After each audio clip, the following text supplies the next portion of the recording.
दोस्तों, एनडीए के पास नरेंद्र मोदी जैसा ब्रांड है, तो वहीं इंडिया गठबंधन के पास ये भी निर्धारित नहीं है कि आखिर उसका पीएम का चेहरा कौन बनेगा।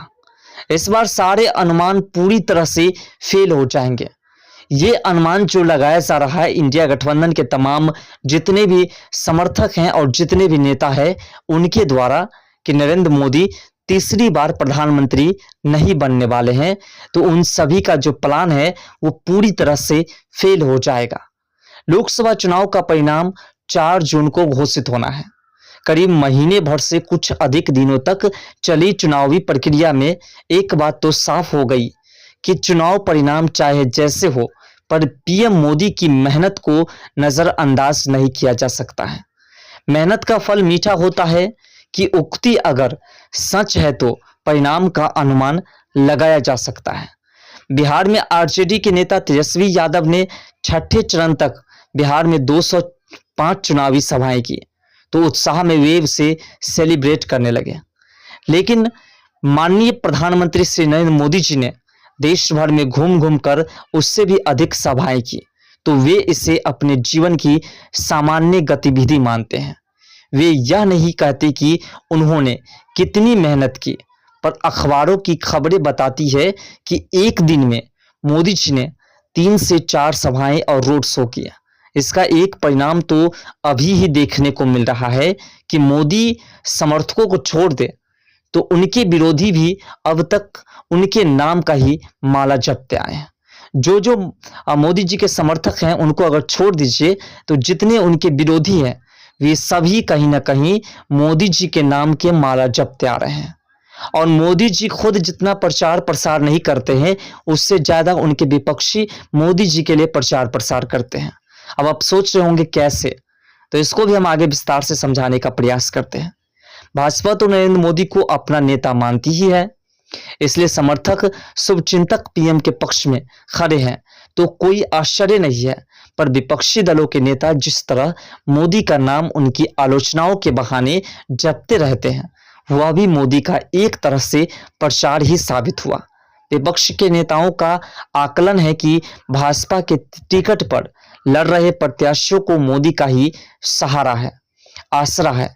विपक्ष के नेता जब यह बात कहते हैं तो उसके लिए और उसके पीछे उनकी मंशा भाजपा की हालत खस्ता बताने की होती है, पर इस क्रम में वे मोदी को ही लाभ पहुंचाते हैं। विपक्ष का अब तक का यही दावा है कि इंडी अलायंस के उम्मीदवार भाजपा प्रत्याशियों पर भारी पड़ रहे हैं। भाजपा प्रत्याशियों को मोदी का ही आसरा है। वे यह भी कहते हैं कि 2014 और 2019 की तरह इस बार मोदी की लहर नहीं है। जो भी हो, विपक्ष के नेता किसी न किसी तरह से मोदी का ही माला जपते नजर आ रहे हैं और उसके माला जपने से थकते नहीं हैं। लोकसभा चुनाव में मोदी बनाम विपक्ष जो है वह पूरी तरह से बन चुका है। चुनाव तो राजनीतिक पार्टियां लड़ती है, लेकिन सरकार का नेतृत्व करने के लिए जब कोई पार्टी एक चेहरा सामने कर देती है, तो चेहरा बनाम चेहरा भी चुनाव का बड़ा फैक्टर बन जाता है। एनडीए ने नरेंद्र मोदी को तीसरी बार अपना पीएम फेस बनाया। लाख प्रयासों के बावजूद विपक्ष पीएम के चेहरे पर आम राय बनाने में नाकाम रहा। इसलिए सच यही है कि भाजपा की जगह इस बार का चुनाव मोदी बनाम विपक्ष है। पहले के 2 चरणों में कांग्रेस राहुल को अपना पीएम फेस घोषित कर देती थी, इसलिए 2 चुनाव राहुल बनाम मोदी रहे। लेकिन तीसरी बार विपक्ष ने पीएम फेस किसी को नहीं बनाया। आम मतदाता के लिए यह समझना मुश्किल है कि वह किस चेहरे को देखकर वोट करे। यानी कि कुल मिलाकर के इंडी अलायंस जो बनाई गई है, इंडी अलायंस में किसी व्यक्ति का फेस पीएम का नहीं बनाया गया है, जिससे कि किसी को पता नहीं है कि एक तरफ तो मोदी जी है, ये तो स्पष्ट है कि मोदी जी प्रधानमंत्री है, उनके चेहरे को देख करके वोट दिया जाएगा। लेकिन दूसरी तरफ कौन है पीएम का कैंडिडेट, ये किसी को नहीं पता है। नरेंद्र मोदी जी का जो है आत्मजा जो है परखा चेहरा वोटर के सामने है। जिन्हें उनके कामकाज से असंतुष्टि है या जिन्हें उनका चेहरा पसंद नहीं है, वो तो भाजपा को वोट करेंगे ही नहीं। लेकिन उनसे बेहतर कौन सा चेहरा दिखता है, यह स्पष्ट नहीं रहने के कारण मतदाताओं के एक तबके को तो परेशानी होगी कि विपक्ष को इस मुद्दे पर नुकसान उठाना पड़ जाए तो कोई अतिशयोक्ति नहीं होगी। वर्ष 1977 को अपवाद मान ले तो इंदिरा गांधी लंबे वक्त तक पीएम बनी रही। इसकी एक वजह यही थी कि लोगों को पता होता था कि कांग्रेस की जीत के बाद वे ही पीएम बनेंगे। 1977 में भी इंदिरा ही पीएम का चेहरा थी, लेकिन इमरजेंसी लगाकर उन्होंने आम आदमी को जितनी तबाही झेलने को विवश किया, उसका ही खामियाजा उन्हें इसलिए भोगना पड़ा कि तब विपक्ष ने ईमानदारी से गोलबंदी की और ईमानदारी से ऐसी ही जनसंघ जैसी पार्टी ने अपना अस्तित्व जनता पार्टी के नाम पर खत्म कर दिया। इस बार विपक्ष की हालत ऐसी है कि ममता बनर्जी बंगाल में अलग राह पर चल रही है, लालू यादव बिहार में अपना सिक्का चला रहे हैं, अखिलेश यादव कांग्रेस को अपनी शर्तें मनवाने पर आखिर तक अड़े रहे हैं। अरविंद केजरीवाल का तो कुछ कहना ही नहीं है, वे कब बिदक जाए कोई नहीं जानता। यानी यह स्पष्ट दिख रहा है कि चुनाव मोदी और बिखरे हुए विपक्ष के बीच हो रही है। वो विपक्ष जो अभी तक ये निर्धारित नहीं कर पाया कि उसका पीएम कौन होगा और विपक्ष जो है वो एकजुट हुए हैं या नहीं। मोदी के धूर और विरोधी नीतीश भी अब जो है मोदी के साथ हो चुके हैं। मोदी के नाम पर भाजपा को भड़काने की विपक्ष ने कोई कसर नहीं छोड़ी। अरविंद केजरीवाल ने यहां तक कह दिया कि नरेंद्र मोदी रिटायर हो जाएंगे, अमित शाह को वे पीएम बनाएंगे, योगी आदित्यनाथ को सीएम पद से हटा दिया जाएगा। ऐसे अनलगर प्रलापों के बावजूद न भाजपा पर इसका कोई असर दिखा और न एनडीए में भाजपा के सहयोगी दलों को कोई फर्क पड़ा। पहले कुछ लोगों को मोदी के नाम पर आपत्ति होती थी, उनमें बिहार के सीएम नीतीश कुमार का नाम उल्लेखनीय है। मोदी के नाम पर 2013 में बिहार में भाजपा के साथ सरकार चला रहे नीतीश कुमार ऐसे भड़के थे कि उन्होंने भाजपा से रिश्ता तोड़ लिया। हालांकि 2014 में वे अपने दम पर चुनाव लड़कर के उन्होंने अपनी ताकत का अंदाजा लगा लिया। तभी वो 2019 के लोकसभा चुनाव के 2 साल पहले 2017 में नीतीश कुमार फिर भाजपा के साथ आ गए। इसका उन्हें दुखद परिणाम भी मिला।